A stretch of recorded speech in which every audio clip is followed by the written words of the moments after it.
One of the most profitable things you can do online is turn your expertise into a digital product. That could be a course, that could be a guide, an ebook, a group, or something completely different. But a lot of people struggle with this, primarily because they believe they need a big audience and also because they jump headfirst into things without proper planning. And this is why understanding the concept of pre-selling is so important. It's going to ensure that you don't waste tons of time creating something that people aren't going to buy.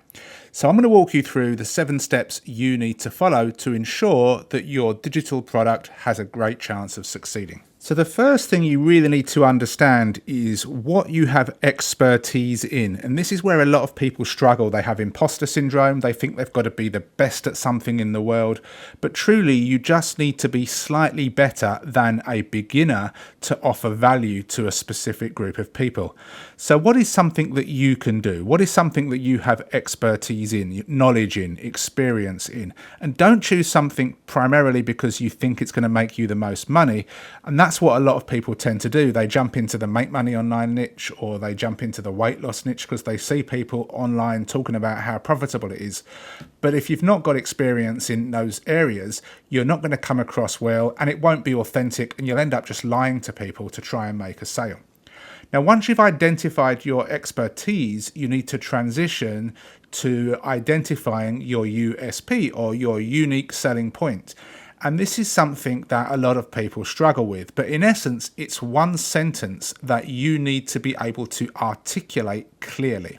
And that sentence basically tells what it is that you do, a specific group of people that you help, and what transformation do you help them with.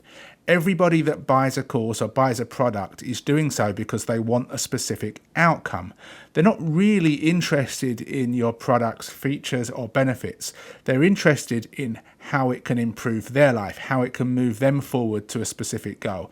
So if you can articulate that in one sentence, you're going to be streets ahead of everybody else. So here are some USPs written out. Let's look at number 2.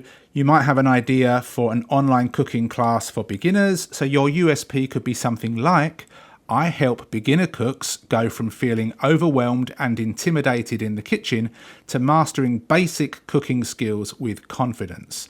And now you know exactly who it is you're helping or targeting. Beginner cooks. You're not targeting experienced cooks or experts. You're targeting beginners, and you're teaching them basic cooking skills so that they've got more confidence moving forward. You're not teaching them everything related to cooking. So you need to be able to articulate this in one sentence, and it can be tricky. But in essence, it's this here. I help a group of people go from A to B so they can. So that is the next step. Once you've got your USP down, we need to start asking around, and this means getting out of your comfort zone a little bit. So you've got your expertise, you've decided on your USP, we need to ask about and try and see if we can find people that might be interested in what we are considering. Now, the best place to start is your warm audience. So that could be your friends, your acquaintances, your colleagues, your family, people that you're connected with on social media, and just, be confident and go and ask people and just kind of say, would you be interested in learning about, basic cooking skills? Do you know anybody interested in cooking or anybody who would like to learn cooking? And just start putting some feelers out there. And when you can get some positive responses back, you can start finding out what problems they have, what pain points they have, what they struggle with. Have they ever taken, a beginner cooking class before? If they did, what did they like about it? Why did they stop? Why didn't they continue? And you can take all of this on board and note it down somewhere so that you've got all of these ideas for when you actually begin to create your course.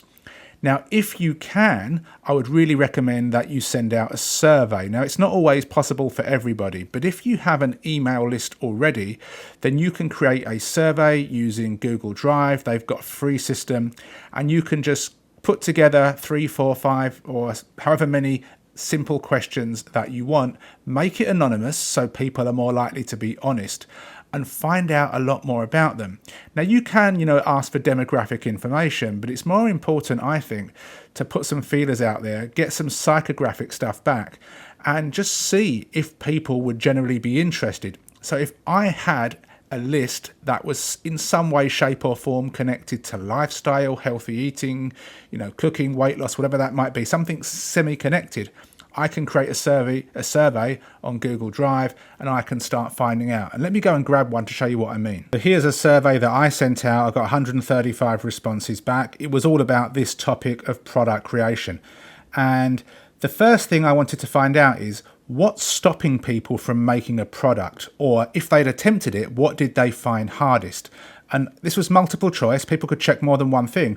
And I had all of these things here. Now, the reason that I did this was because I had ideas in my mind of what I think people would struggle with or may have struggled with in the past, but what I think and what is true for other people, it's not always the same. And I found that there were certain things here that people were struggling with that I thought people wouldn't have struggled with so much. So I could make this a focus of my course curriculum. I asked people why they hadn't created their own product yet, because I wanted to get into people's, mindset of, what was scaring them, what was preventing them, because people know it's profitable. So why not do it? And I got some great ideas here. And this also helps for sales copy as well. And then I wanted to get an idea of price points as well. What would people be willing to pay for this? Now, of course, you're going to get people that are going to check, nothing or, the cheapest thing possible. But most people are generally, genuinely, honest about this stuff, especially as I'm not asking for names. I'm not asking for email addresses. This is purely for my own research. But I can collate all of this stuff and make decisions moving forward. So surveys are really important if you have a list. Then you want to start creating content for these people and start to get people to become aware of who you are and what you do. So this is basically called building an audience. Now, this can take time. However, it's something that you should be doing all the time anyway, not just when you've got a course. So this could be based on the results of your survey and people that you've spoken to and your USP, creating content for YouTube.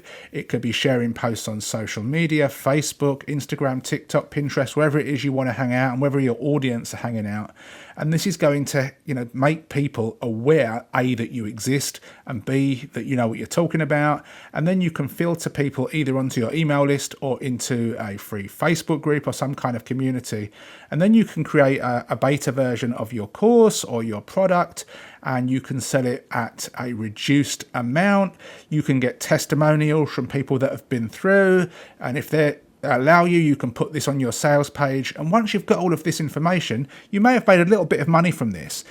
Then you can go ahead and start to, deliver your course, and that includes like creating it and sales pages and curriculum and course creation or product creation, which can be quite time consuming. But once you've done it, you can make a decent amount of money doing this.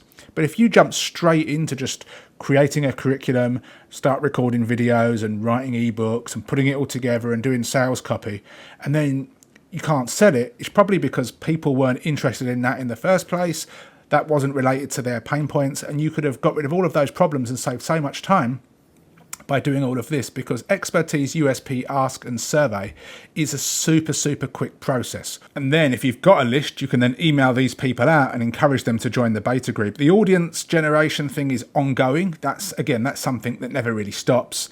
But this process, pre-selling before you sell the course, is going to give you better results. You're going to sell more product. You'll have better conversion rates. You'll have happier customers because you've actually created something that they want. And there's absolutely no downside to doing all of this, apart from that little bit of effort that you've, got to employ to move forward. Now, in the description of this video, I've got a gift for you. I'll give you this graphic that you can see on screen, plus some more information about all of these points so you can better move forward with your pre-selling process. If you have any questions, let me know. Thank you for watching, and I'll see you soon. Take care.